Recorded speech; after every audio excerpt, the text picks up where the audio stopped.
جس میں بہت سارے پڑھے لکھے اور بسا اوقات دیندار نماز روزے کی پابند خواتین بھی شریک ہو جاتی ہیں. یہ موضوع آپ کو زیادہ ڈیٹیل میں اس لیے بتایا جا رہا ہے کہ یہ ہر لڑکی سے متعلق ہے، اور جب دین کی صحیح تعلیم نہیں ہوتی، حقیقت معلوم نہیں ہوتی، تو ہم حرام کام میں مبتلا ہوتے رہتے ہیں. بسم اللہ الرحمن الرحیم. السلام علیکم. پہلے اس سلسلے میں کچھ اسٹیٹسٹکس دیکھیں گے کہ دنیا بھر میں اس وقت ابارشن کی کیا ریٹ ہے. یہ اس وقت یونائٹڈ اسٹیٹس کے اسٹیٹسٹکس ہیں. آپ دیکھ رہے ہیں کہ تقریباً 15, 14, 13 لاکھ ابارشنز پر ایئر ان کے یہاں ہو رہے ہیں مختلف ایئرز میں، اور 1973 سے لے کے اب تک 40 ملین بیبیز جو ہیں وہ ابارٹ ہو چکے ہیں. یعنی کہ اس کا ایوریج اگر لگائیں تو 4000 بیبیز ایچ ڈے ابارٹ ہو رہے ہیں. یہ صرف یو ایس میں ہے، باقی دنیا میں تو معلوم نہیں کیا ہے. جب پوچھا جاتا ہے کہ کیوں ابارشنز کیے جاتے ہیں تو زیادہ تر جو ابارشنز ہیں وہ برتھ کنٹرول کا طریقہ ہے. صرف 1% ریپ یا اس وجہ سے ہونے والے پریگننسیز کے لیے ہوتے ہیں، اور 1% جو ہے وہ فیٹل اب نارمیلٹیز کی وجہ سے ہوتے ہیں، اور 3% جو ہے وہ مدر کی ہیلتھ کی وجہ سے ہوتے ہیں. تو جو بیسک وجوہات ہیں فیٹل اب نارمیلٹیز اور مدر کی ہیلتھ، وہ بہت چھوٹا فیصد ہے اس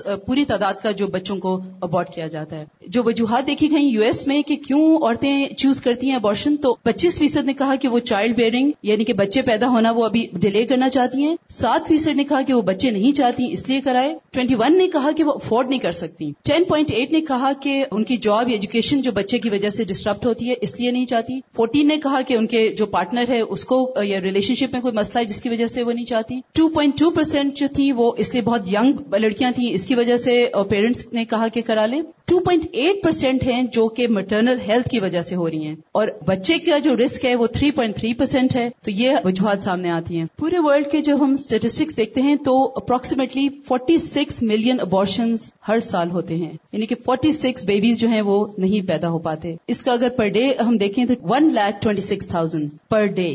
اور دوسری بات یہ پتہ چل رہی ہے کہ جو 78% ابارشنز ہیں وہ ڈیولپنگ کنٹریز میں ہوتی ہیں، یعنی کہ ہمارے جیسے جو ممالک ہیں، اور 22% جو ہیں وہ ڈیولپ کنٹریز میں ہوتی ہیں. یعنی کہ زیادہ ٹارگٹ یہ ابارشنز کا اور یہ جو فیملی پلاننگ کا ہے یہ ہمارے ہی ممالک ہیں، اور یہیں پر یہ زیادہ اس کو پروموٹ کیا جا رہا ہے. ایک اندازے کے مطابق جو لائف ٹائم ایوریج ہے، یعنی کہ تقریباً ہر عورت جو ہے 1 ابارشن پر وومن. اب ہم دیکھتے ہیں کہ ابارشن ہوتا کیسے ہے اور اس میں کیا مسائل پیدا ہوتے ہیں. اس سے پہلے تھوڑا سا یہ جو ایک بات ابھی ہو رہی تھی کہ بچے کو جو ابارٹ کرا جاتا ہے تو ایسا لگتا ہے کہ جیسے وہ کوئی ان ہیومن چیز ہے یا زندہ چیز نہیں ہے، لیکن سائنس یہ بتاتی ہے کہ بہت پہلے بچے کے اندر بہت ساری موومنٹ بھی شروع ہو جاتی ہے اور بہت سے سینسز اس کے ڈیولپ ہو جاتے ہیں. مثلاً یہ کہ 6 ویکس میں بچے میں ریفلیکس ایکشن شروع ہو جاتا ہے. اس کو اگر آپ ٹچ کریں تو وہ اپنے آپ کو بچاتا ہے. ایک سروائیول انسٹنکٹ ہوتا ہے کہ وہ ہلتا ہے اپنی جگہ سے. اور 8 ویکس میں والنٹری موشن یعنی کہ ارادی طور پہ بھی وہ موشن شروع کر دیتا ہے، اور اگر اس کو آپ ٹچ کریں تو وہ رسپونڈ کرتا ہے. 6 to 8 ویکس میں بالکل بامقصد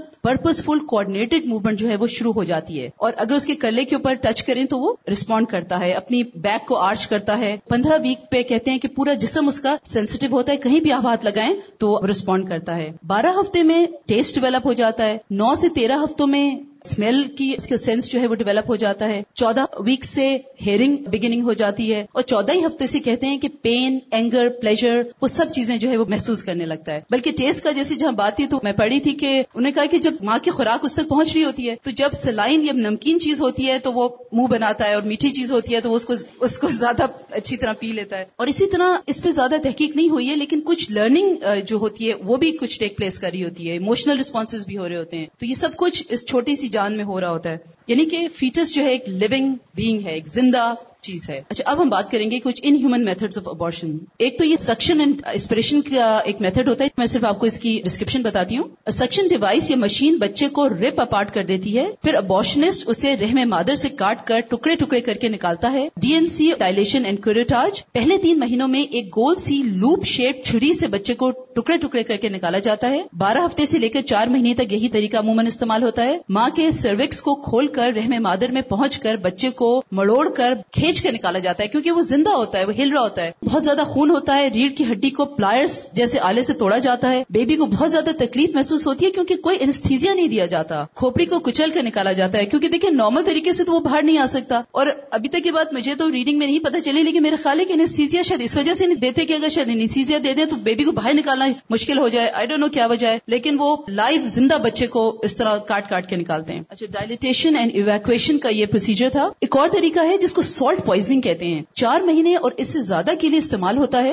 ابارشنسٹ زہریلا سولوشن پیٹ میں انجیکٹ کرتا ہے, یعنی کہ ماں کے رحم میں. بچہ زہر کو بریتھ کرتا ہے, اس میں سانس لیتا ہے اور مرنے تک تڑپتا رہتا ہے, جس سے ماں محسوس کرتی ہے کیونکہ وہ ہلتا ہے اس کے پیٹ میں. بیبی کو مرنے میں 2 سے 3 گھنٹے لگتے ہیں, جو پھر 24 گھنٹے بعد ڈیلیور کیا جاتا ہے, اور کبھی کبھار وہ اس وقت زندہ بھی ہوتا ہے. یہ ایک اور طریقہ ہے جس میں آج کل ویسٹ میں پڑھنے میں آیا کہ بہت پاپولر ہے, پارشل برتھ ابارشن, یعنی کہ تھوڑا سا انٹیکٹ بچے کو ڈیلیور کرتے ہیں اور اس میں وہ بتا رہے ہیں کہ اس کا جو فٹ ہے وہ وجائنا کے اندر پل کرتے ہیں پہلے, اور بریچ یعنی کہ ہیڈ فرسٹ اس کو باہر لاتے ہیں. جب بچے کا باہر آ جاتا ہے سر, تو اس کے نیپ میں یعنی کہ اس کے گردن کے اوپر سیزرز کے ساتھ کاٹتے ہیں اور خون کو بڑا کر دیتے ہیں, اور ایک سکشن ٹپ انسرٹ کر کے بیبی کے برین کو ریموو کر دیتے ہیں. تو اس سے پھر اسکل جو ہے وہ کلیپس کر جاتا ہے اور بیبی کو باہر نکال دیتے ہیں. اور اس طریقے کو زیادہ پروموٹ کیا جا رہا ہے ویسٹ میں. اس کی ایک وجہ یہ ہے کہ ان بچوں کے جو باڈی پارٹس ہیں ان کی ایک پوری مارکیٹ کھل گئی ہے, اور فارماسیوٹیکل کمپنیز میں یہ بیچے جاتے ہیں. سیل آف بیبی پارٹس, پوری ایک انڈسٹری وہاں پر بن رہی ہے. تو وہ اس طرح یہ ہوتا ہے کہ پارٹس جو ہوتے ہیں وہ انٹیکٹ ہوتے ہیں اور وہ استعمال ہوتے ہیں. ہسٹیروٹمی ایک اور طریقہ ہے. یہ ایک منی سیزیرین ابارشن ہوتا ہے. رحم کو سرجیکلی کھولا جاتا ہے. اس میں ابارشنسٹ ماں کی کارڈ یا ناف کو کاٹ دیتا ہے اور بیبی سیزیرین یعنی کہ کاٹ کے نکالا جاتا ہے, اور بیبی کو ایک بیسن میں مرنے کے لیے چھوڑ دیا جاتا ہے یا پھر سانس گھوٹ دیا جاتا ہے اس کا. اس سلسلے میں ڈاکٹر شازیہ کچھ اپنا پرسنل ایکسپیرینس بتائیں گے. ہمارے پاس ہاسپٹلس میں جو کیسز آتے ہیں ابارشن کے لیے, وہ یوزلی یا تو انلیگل پریگنینسیز ہوتی ہیں یا پھر یہ کہ لوگ بھوک کے ڈر سے اپنے بچوں کو مار دیتے ہیں. میں جب ہاسپٹل میں ہاؤس جاب کر رہی تھی تو ایک خاتون ہمارے پاس آئی, ان کی بھی ایسے ہی ابارشن ہو گیا تھا. ابھی جو انہوں نے پروسیجر بتایا ڈائلیٹیشن اینڈ کیوریٹاج, نارملی جب ایک خاتون ڈیلیور ہوتی ہے تو اس کی برتھ کینال خود بخود اوپن ہو جاتی ہے, لیکن اس میتھڈ میں ہم برتھ کینال کو خود اوپن کرتے ہیں. تو میں جب یہ کر رہی تھی تو میں نے خود ڈائلیٹیشن اینڈ کیوریٹاج کی تھی. اس میں بچے کی آئیز ہم نے الگ سے نکالی تھی, اس کی فنگرز الگ سے ہم نکال رہے تھے, اس کی ٹوز, اور ہم اس چیز کو بہت انجوائے کر رہے تھے کہ ہم بہت بڑا کام کر رہے ہیں. کہتے ہیں کہ ڈاکٹرز کے دل سخت ہو جاتے ہیں, تو شاید یہی ہمارے ساتھ بھی ہوا تھا کہ ہم لوگ بہت خوش ہو رہے تھے کہ ہم اس کے سارے باڈی پارٹس الگ الگ سے نکال رہے ہیں. تو یہ اتنا زیادہ پینفل ہوتا ہے مدر کے لیے, وہ تو ہمیں نظر آ رہا ہوتا ہے, لیکن بیبی کے لیے بھی اتنا ہی پینفل ہوتا ہے. لیکن بیبی کی فیلنگز ہم محسوس نہیں کر سکتے کیونکہ ہمیں بیبی نظر نہیں آ رہا ہوتا ہے. تو میں سوچ رہی تھی کہ جب لوگ اس کے لیے ہاسپٹل آتے ہیں کہ اپنے بچوں کو صرف بھوک کے ڈر سے کہ ہمارے بچے بہت زیادہ ہیں, ہم کیسے ان کو پالیں گے, ہم ان کو ابورٹ کرا دیتے ہیں. تو اللہ تعالیٰ نے جب خود ہمیں بتا دیا ہے کہ اللہ تعالیٰ ہمیں رزق دیتے ہیں, تو پھر ہم ایسا کیوں کرتے ہیں؟ اب جب کوئی ایسی بات کرتا ہے یا اس طرح کا سوچتا ہے تو میں ہمیشہ ایک آیت پڑھتی ہوں, وَتَوَكَّلْ عَلَى اللَّهِ وَكَفَى بِاللَّهِ وَكِيلًا. تو اس کے بعد پھر ہمیں کس چیز کا ڈر رہ جاتا ہے؟ ماں کی ہیلتھ میں ابارشن کے کیا نیگیٹو اثرات ہوتے ہیں؟ اس میں یہ ہے کہ مٹرنل مورٹیلٹی یعنی کہ ماؤں میں اموات کا ریٹ 1979 سے 1986 تک 1,00,000 ڈیلیوریز میں 9.1% ہے. یعنی ہر 100 مائیں جو یہ کراتی ہیں اس میں سے 9 جو ہیں ان کا مطلب وہ نہیں سروائیو کرتی ہیں. اگر ابارشنز ٹیوبل پریگننسی وغیرہ کو نکال دیا جائے تو 1985 میں ریٹ صرف 4.7 اموات ہوتا, یعنی کہ نارملی اگر ہو رہا ہوتا. اس کے علاوہ جو پرابلمز ہوتی ہیں اگر کوئی ابارشن کرائے, اس میں انفیکشنز ہیں. رحم مادر اور ٹیوبز میں انفیکشن عموماً مستقل نقصان کا باعث بنتا ہے. فیلوپین ٹیوب ایک نازک باریک ٹیوب ہوتی ہے, انفیکشن کی وجہ سے یہ ٹیوب بند ہو سکتی ہے. اس سے پیلوک انفلمیٹری ڈیزیز ہوتا ہے. علاج کے باوجود یہ انفرٹیلٹی یا بانجھ پن کا باعث بنتا ہے. ایک یونیورسٹی کے ہسپتال میں 4 سالہ تجربے کے دوران 27% کیسز میں ابارشن کے بعد انفیکشن کی وجہ سے پیچیدگیاں پیدا ہوئیں. ہیموریج یعنی کہ خون کا بہت زیادہ بہہ جانا. جو عورتیں ابارشن کراتی ہیں کئی میں بہت زیادہ خون ضائع ہونے کی وجہ سے انہیں بلڈ ٹرانسفیوژن کی ضرورت پڑتی ہے. ان میں سے 10% کو ٹرانسفیوژن کے ذریعے وائرل ہیپاٹائٹس اور 2% کو ایڈز جیسی مہلک بیماریاں لاحق ہو جاتی ہیں. اس کے علاوہ یوٹرس بھی رپچر ہو جاتا ہے یعنی کہ پھٹ جاتا ہے. اس سے بے انتہا بلیڈنگ ہوتی ہے جس کی وجہ سے ماں کی موت کا خطرہ ہوتا ہے. رپچر ہو جانے سے آئندہ حمل کے امکانات بھی متاثر ہوتے ہیں. امنیوٹک فلوئڈ ایمبولزم یہ ماؤں کی اموات کا ایک اہم سبب بنتا ہے. 80% مورٹیلٹی ریٹ اسی کی وجہ سے ہے. اس کا علاج غیر مؤثر ہے کیونکہ موت اچانک واقع ہوتی ہے. چونکہ سرجیکل ابارشن ایک اب نارمل طریقہ ہے جس میں پلیسنٹا جو کہ رحم کے اندر تک جڑ پکڑ چکا ہوتا ہے, جب اسے کاٹ کر الگ کر دیا جاتا ہے تو بیبی کے ارد گرد جو فلوئڈ یا پانی ہوتا ہے یا پھر ٹیشوز اور بلڈ کلاٹس ماں کے دوران خون میں شامل ہو جاتے ہیں اور پھیپڑوں میں جا کر اچانک موت کا باعث بنتے ہیں.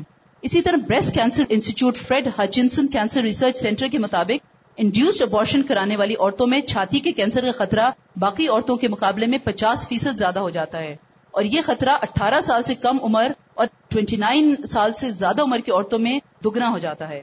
اس کا وجہ یہ ہے کہ ایک تو سرجیکل پروسیجر جو کیا جاتا ہے، پھر دوسری یہ کہ عورت کے اندر ارلی پریگننسی میں ہارمونز جو بلڈ میں آ جاتے ہیں وہ ایک دم سے ابرپٹلی ان کو روک دیا جاتا ہے. اس سے جو کمپلیکیشنز ہوتی ہیں اس میں سے ایک بریسٹ کینسر بھی ہے. تھوڑی سی باتیں یہ ہیں کہ یہ جو بہت زیادہ اس وقت پروموٹ کیا جا رہا ہے ابارشن کو، اور یہ بہت بڑا ریکٹ ویسٹ میں ہے. یہاں پر یہ ابارشن کلینک ہیں، کہتے ہیں کہ اگر کوئی عورت اپنی رائے بدل دے، جیسے تھوڑا سا بھی شروع ہوا ہے اور آخر میں وہ کہے کہ میں نہیں کرنا چاہتی، تو پورا سٹاف اس کے پاس آ جاتا ہے اور کہتا ہے اٹس ٹو لیٹ، اور اس کو وہ سیڈیٹ کر دیتے ہیں اور اس کو they carry out the abortion. اور پورا ایک مافیا ہے جو کہ انڈیوس کر رہا ہے ینگ لڑکیوں کو اور ان کو پرووائڈ کر رہے ہیں فیسلٹیز. ایک میں تھوڑا سا پڑھ کے سنانا چاہوں گی ایک لڑکی کی ایکسپیرینس کے. کہتی ہیں کہ I laid on the table and they were ready to start the procedure. The doctor first had to do an ultrasound to determine the size and placement of the unborn baby. یعنی کہ میں late گئی تھی table پہ اور doctor کو baby کے بارے میں معلوم کرنے کے لیے الٹرا ساؤنڈ کرا. ہی پریس سو ہارڈ کہ مائی بیبی ککڈ، یعنی اس نے اس کا پیٹ زور سے دبایا تو اس کی بیبی نے کک کیا. It was then I knew it was alive and I sat up and I cancel the procedure. اور ایک اور بھی اسی طرح کا ہے کہ بعد میں جو ریگریٹ ہوتا ہے، بہت زیادہ ڈپریشن، مینٹل ہیلتھ پرابلمس ہوتے ہیں. اور کہتے ہیں کہ ایون جو ینگ لڑکیاں، ٹین ایج لڑکیاں ہیں، وہ اگر پیدا کرتی ہیں بچے کو تو اس سے ان کا مینٹل لیول میچور ہوتا ہے، لیکن اگر وہ ابورٹ کر لیتی ہیں تو ان میں ڈرگ یوز اور ڈپریشن وغیرہ کے سمٹمز جو ہیں وہ زیادہ بڑھ جاتے ہیں.